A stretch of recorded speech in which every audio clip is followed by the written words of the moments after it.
তো ভারত আর ভারতবাসীর মন যে কতটুকু উদার, তো এটার আবার একটা পরিচয় পাওয়া গেছে। আজকে সকাল সকাল একটা রিপোর্ট দেখলাম। আমরা জানি যে বিগত কয়েকদিন আগে বাংলাদেশে একটা খুব বড় বিমান দুর্ঘটনা হয়।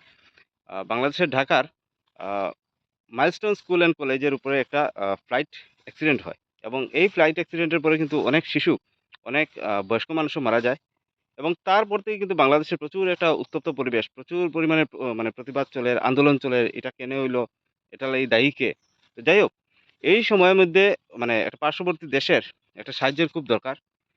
তো ইন্ডিয়ার থেকে কি হইছে, কালকে একটা রিপোর্ট পাবলিশ করা হইছে। আ বাংলাদেশের অফিসিয়াল ওয়েবসাইট থেকে ওইটা পাবলিশ করা হইছে এবং ইন্ডিয়ার অফিসিয়াল ওয়েবসাইট থেকে ওইটা পাবলিশ করা হইছে যে ভারত থেকে ২ জন বার্ন ইনজুরি স্পেশালিস্ট এবং নার্সিং এর একটা পুরা টিম বাংলাদেশে কিন্তু পাঠানো হইছে। কিন্তু এটা খুব ভালো কথা। নোক এবং নোয়ার কি কথা, আমরা সবাই সাপোর্ট করি এটারে। কিন্তু এটা ভাবতে লাগবো যে এটা কোন বাংলাদেশ এবং কারে হেল্প করে? এটা এই বাংলাদেশ যারা দিনরাত্র কিন্তু চিকেন করিডোর নিয়ে ব্যস্ত আমরা। তারা নর্থ ইস্টে ভাঙার ব্যস্ত। তারা যেকোনো সময় চায় শিলিগুড়ি করিডোরে তারা কাটতো, কাটিয়ে ইন্ডিয়ারে ২ ভাগে ভাগ করত।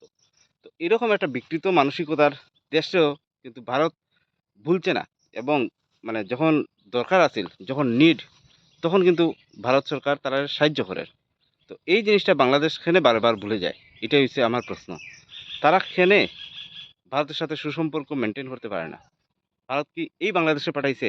না একটা বন্ধু, একটা মিত্র রাষ্ট্র ভাবিয়া একটা মিত্র রাষ্ট্ররে সাহায্য করছে এবং বাংলাদেশের যে অন্তর্বর্তী সরকার তারারে সাহায্য করছে যাতে ভারত এবং বাংলাদেশের মধ্যে একটা সুসম্পর্ক গড়ে ওঠে এবং যার বিনিময়ে বাংলাদেশ এবং ভারত ২ টা দেশেরই কিন্তু ব্যবসা এবং বাণিজ্য উন্নত হয়। এই মনোভাব নিয়ে পাঠাইছে, না বাংলাদেশের এই বিকৃত মানসিকতার কাছে ভারত এই সাহায্যের হাতটা বাড়াইছে?